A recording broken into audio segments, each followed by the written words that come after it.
We just crowned a national champion in the Indiana Hoosiers, who won over Miami. They're in Miami Gardens, and now we're taking a look at what lies ahead for the upcoming college football playoff. The CFP has revealed their schedules for 2027 and 2028. We'll break it all down in a little bit, but the quarterfinals will actually start on December 30th in the Fiesta Bowl, culminating with the national championship game in Las Vegas. Welcome to Southeast Sports Plus. I'm Gerhard Mathangani, joined by Patrick Walsh. Patrick, I always find it really interesting because you see the games at the early part of the college football season, then you see the way that the playoffs lay out. What I'm always more interested in, we know where the sites for the playoff games are. Obviously, it's on a rotating basis. I always like to look at the dates, though, because it's going to make for a really long football schedule this year. The championship game was played on the 19th of January this past year. It'll be played on the 25th of January coming up next year. You highlighted there that the Fiesta Bowl is December 30th. I think this makes for it's going to be a really long season. For football fans, it's good, but it's the playoff game, the playoffs overall are really long. I mean, I feel like at the NFL, when we talk about, the conference championship games, I feel like it's a whole year in between the AFC and the NFC championship game and then the Super Bowl. And now we're going to see, I believe, 2 full weeks after the CFP quarterfinals. Yeah. The CFP semifinals will play, and then obviously that game will be the national championship game will be on Monday night. That I don't think is going to go anywhere anytime soon. Right. I don't mind. Here's my take on this whole thing. I don't like it for next year because when you take a look at these dates, December 30th through January 1st, there's going to be your CFP quarterfinals. But at the top there, it says 26 days between the CFP quarterfinals and the national championship, which, if my math serves me correct, based off of this past year, we're going to get almost a 40-day postseason. Right. Yes. Because that obviously there's going to be first round games held on campus, and this year is held, I believe, December 19th and December 20th. And, right. What was the national championship? I believe it was January 25th in Vegas. No, like this past year. I think it was. Oh, the 25th. It was the 19th. Yes. Yeah. So I mean, we had a full month between when Alabama and Oklahoma kicked off the CFP to Indiana defeating Miami in the national championship game, and I think that's crazy. I am a proponent of. I don't really like extended playoffs.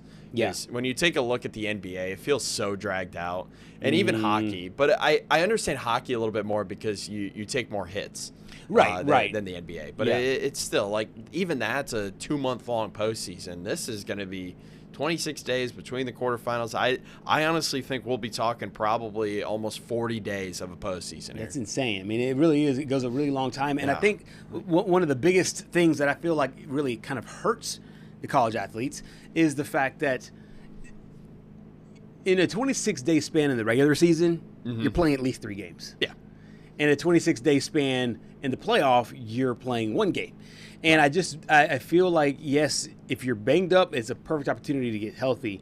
But if not, you can see some pretty bad football just because you're just not used to playing for very long. And I know there's certain windows that college football has to dodge. You are trying to dodge the NFL playoffs. You're trying to dodge, and you're trying to make it where the most eyeballs can get on the game as possible.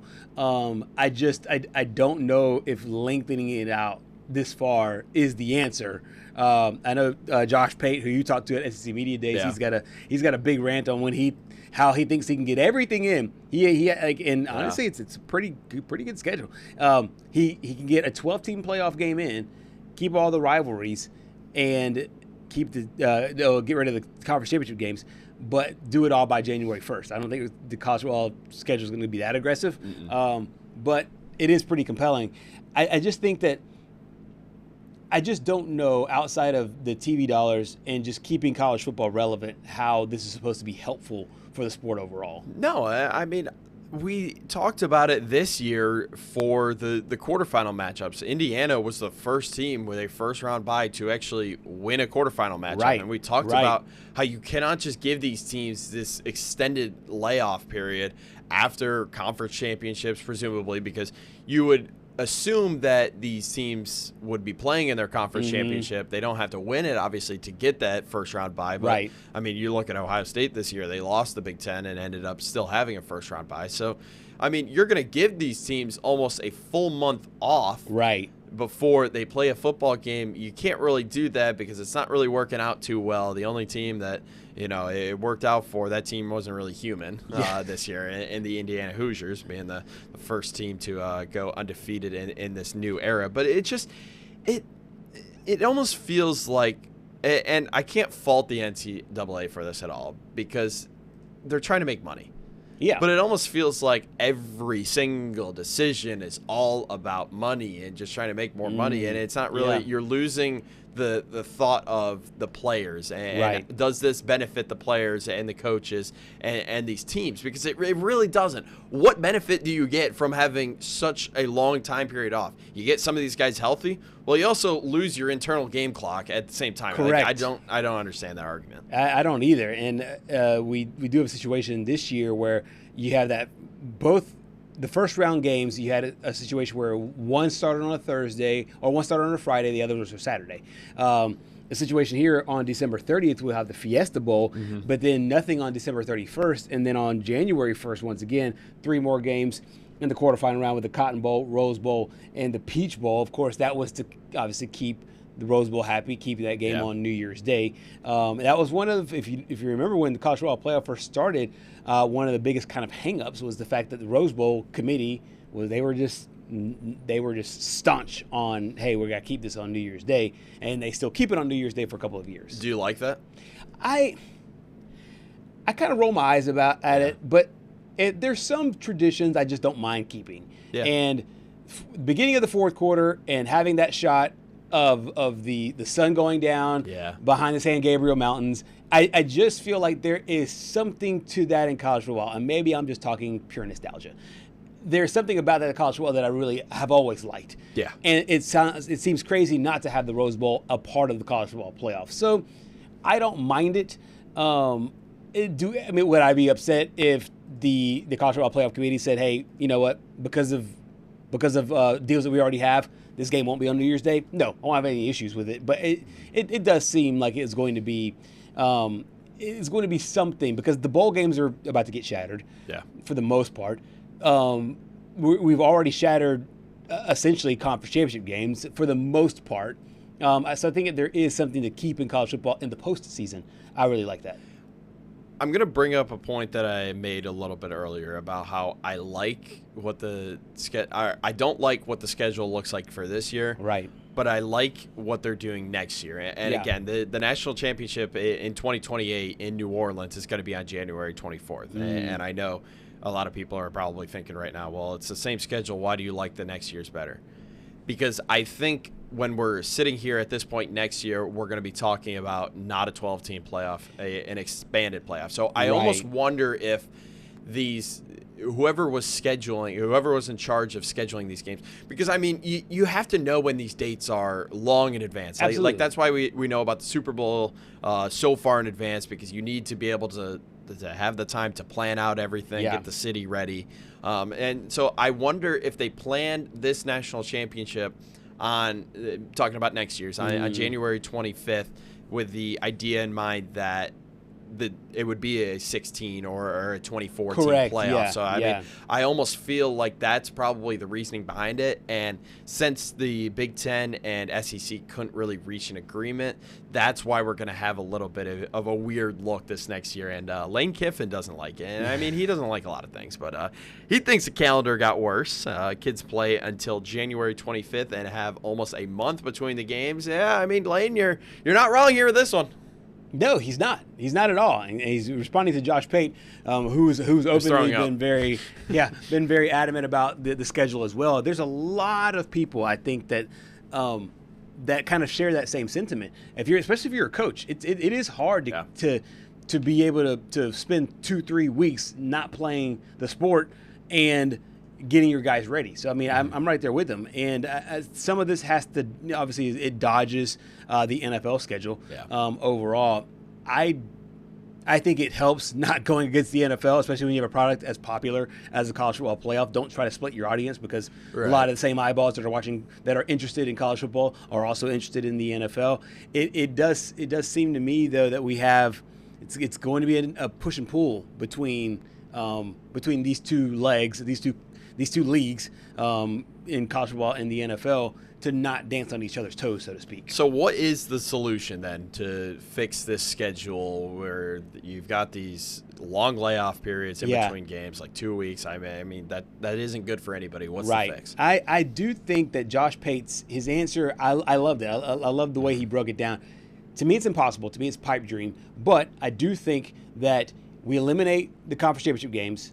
So you play your last regular season game at the last week of November. Yep. And then I still want an Army-Navy day by itself. I'm not sure if in the model it can happen, but immediately start either with the play-in games if you have a round of play-in games. Yeah. Or start the first round that next week, the second week of December.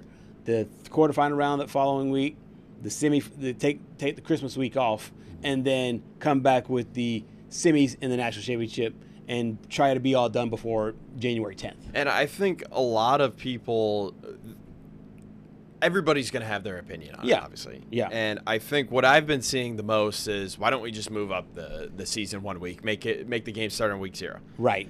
Now, while that might sound like a great idea, the more I started thinking about it, because at first I was like, oh yeah, that's a great idea. But then I started to think about it more and more. You can't change rivalry week to the week before Thanksgiving. Like that's what makes it so good. I mean, you want to talk about, there's nothing that goes better with Thanksgiving than football. Whether it be the NFL or, after on Friday, Saturday, you've got the Egg Bowl on Friday. I mean, it's still a travesty that they moved it off Thanksgiving. I mean, I can't believe that. But you just can't really move that. So, I mean, I don't really know if that's the right idea. But I think the schedule will eventually look better when we get these expanded playoffs. It's going to happen.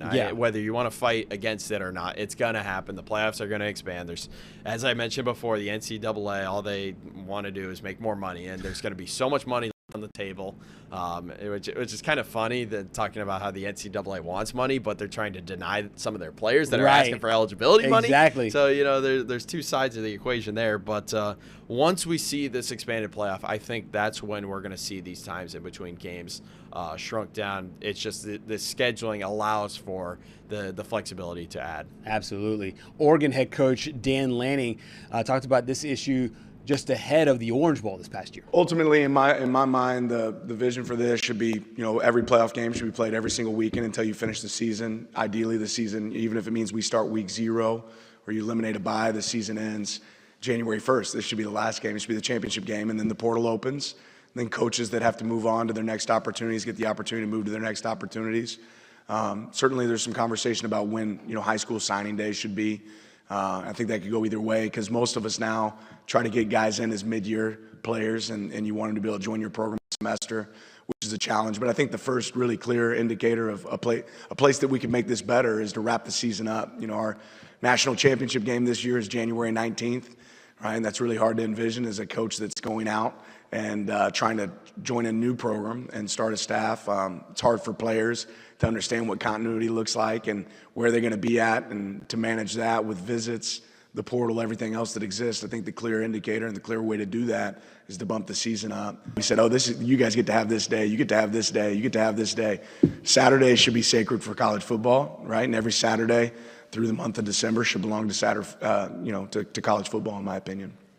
So Dan Lanning with some strong takes there. He wants to condense the calendar, get it all in by January 1st. I do think that's a pipe dream, though. It is pipe dream. It's just never going to happen. But I think as a fan, you don't want to just sit here waiting for these games. I mean, I can only imagine, being an actual fan of these teams that are playing it. Like Indiana, I mean, you had to wait all that time. Yes. Everyone was talking about your team and how good they were, and you all you could do is just sit there and wait until the 2 weeks rolled by, and then the national championship came and went.